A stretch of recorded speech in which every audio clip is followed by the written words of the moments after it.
Happy Sunday. It is the beginning of a new week, and it feels like the old week just started itself.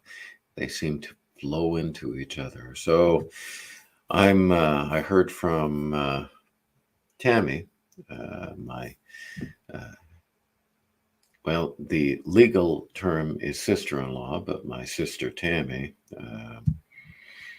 What is sister-in-law? It means you're legally obligated to accept them as your sister. I choose to accept her because I like Tammy. Tammy's awesome.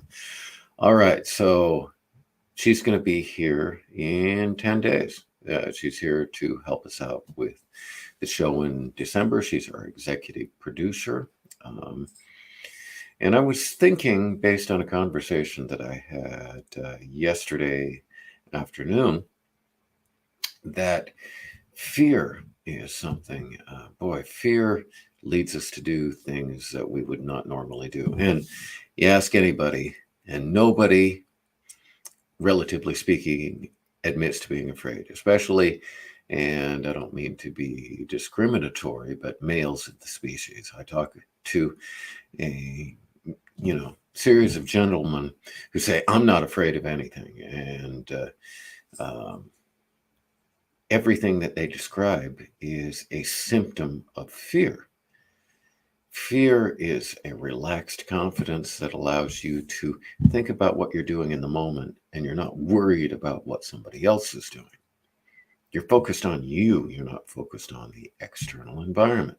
In fact, by definition, you need to really be focused on living in the moment rather than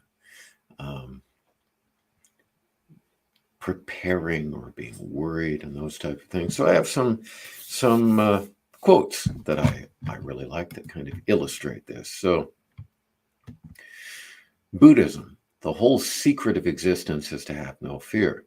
Never fear what will become of you, depend on no one. Only the moment you reject all help are you freed. So what exactly does that mean? That could mean a number of things. It could mean following structured belief systems. It could mean accepting help from family. It could mean a number of things, but it is the essence of fear. Fear makes you reliant on something. You're searching for something to help you alleviate that fear. And Buddhism says you need to get beyond that. And you get beyond that by relying on your emotional capacity. That's my take on it. All right. Next one.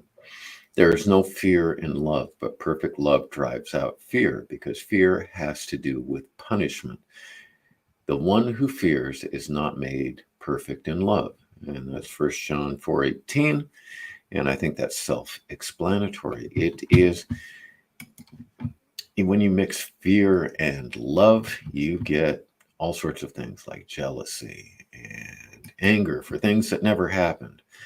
And one of my favorites, Stoicism, Seneca, he who fears death will never do anything worth of a man who is alive. And that is, you need to be focusing on living and not worried about what is coming. You can describe that as dying, but it's really not that. It is worried about other things that might happen. Focus on being alive. And I am glad to be alive. I'm glad you're alive here. And let's do something worthy of ourselves. We're going to do something to make ourselves proud today. And I got up at the right time, and I actually remembered to get online. So good to see you, and I will see you tomorrow.